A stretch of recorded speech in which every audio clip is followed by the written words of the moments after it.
प्रधानमंत्री नरेंद्र मोदी ने रविवार को आम आदमी पार्टी के आम आपदा हमला दोहराया और मौजूदा दिल्ली सरकार पर पिछले 10 वर्ष तक विकास की पार्टी को उतारने का आरोप लगाया। उन्होंने आगामी दिल्ली विधानसभा चुनाव में भाजपा की जीत की और विश्वास जताया, जो फरवरी 2025 में पहले होने वाली है।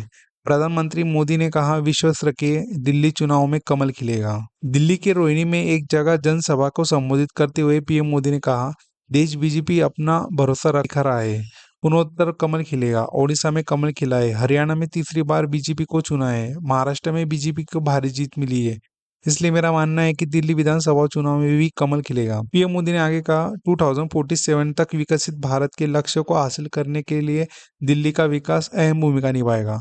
पीएम मोदी ने कहा, हम दिल्ली को विकसित भारत का राजधानी के तौर पर विकसित करना है, इसलिए मैं यहाँ लोगों से बीजेपी को एक मौका देने का आग्रह करने आया हूँ। इससे पहले प्रधानमंत्री मोदी ने आज दिल्ली में 12,200 करोड़ रुपए के अधिक लागत वाली कई विकास परियोजनाओं का उद्घाटन और शिलान्यास किया, जिसका राष्ट्रीय उद्देश्य राजधानी से बुनियादी ढांचे से कनेक्टिविटी सुधार करना है। प्रधानमंत्री मोदी ने शीशा महल का कटाक्ष किया। आप प्रमुख अरविंद केजरीवाल पर कटाक्ष करते हुए पीएम मोदी ने कहा कि कुछ साल पहले जब दिल्ली के लोग कोविड बीमारी से लड़ रहे थे, तब दूसरे लोग शीशे महल बना रहे थे।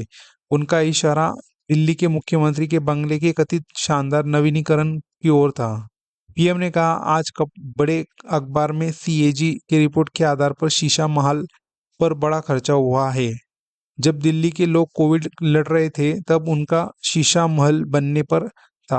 उन्होंने दिल्ली के लोगों की कोई चिंता नहीं थी। उन्होंने आपके सरकार पर दिल्ली के लोगों का आयुष्मान भारत योजना समेत कई केंद्र योजनाओं का लाभ भी देने का आरोप लगाया। उन्होंने लोगों को भरोसा दिलाया है कि अगर दिल्ली में भाजपा सत्ता में आई तो कोई जनहित योजना बंद नहीं। दिल्ली विधानसभा चुनाव इस वर्ष फरवरी में होने वाली है। सभी की निगाहें भाजपा के प्रचार अभियान और आपके जवानी हमलों की टिकी है, जिससे चुनाव माहौल का पहले भी गर्मा दिया था।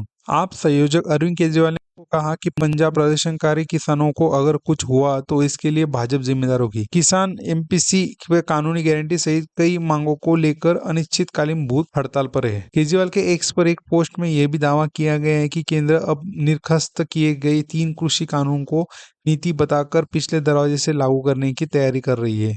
उन्होंने कहा कि नीति की प्रतिमाएं सभी राज्यों के उनके विचारों के लिए भी भेजी गई है। किसान नेता जसप्रीत सिंह दलवाले 1 महीने से अधिक समय के अनिश्चितकालीन अनशन पर और उन्हें चिकित्सालय सहित लेने के लिए इनकार कर दिया है। आपके नेतृत्व वाले पंजाब सरकार ने कृषि विपणन के राष्ट्रीय नीति ढांचे के नवे घोषणा उसड़ी नीति को 2020 में परिवर्तित 3 केंद्र कानून के पिछले दरवाजे से प्रवेश का प्रयास कर दिया गया है। किसानों ने 1 साल के विरोध के बाद भी केंद्र के कानून को निष्कर्ष कर दिया गया था। केजरीवाल के एक्स पर पोस्ट के बाद जब पंजाब के किसान अमरण आश्वासन पर थे, तब भाजपा अपने अहंकार के कारण उनसे बात नहीं कर रहे थे। सभी सुप्रीम के आरोपों को लगा के भाजपा को नेतृत्व वाली केंद्र सरकार ने 3 साल पहले किसानों की मांग मान ली थी, लेकिन अब इसे इनकार और मुकर रही है। केजरीवाल ने कहा कि भाजपा इतना अहंकार क्यों हो गया कि वह किसी से बात क्यों भी नहीं करता।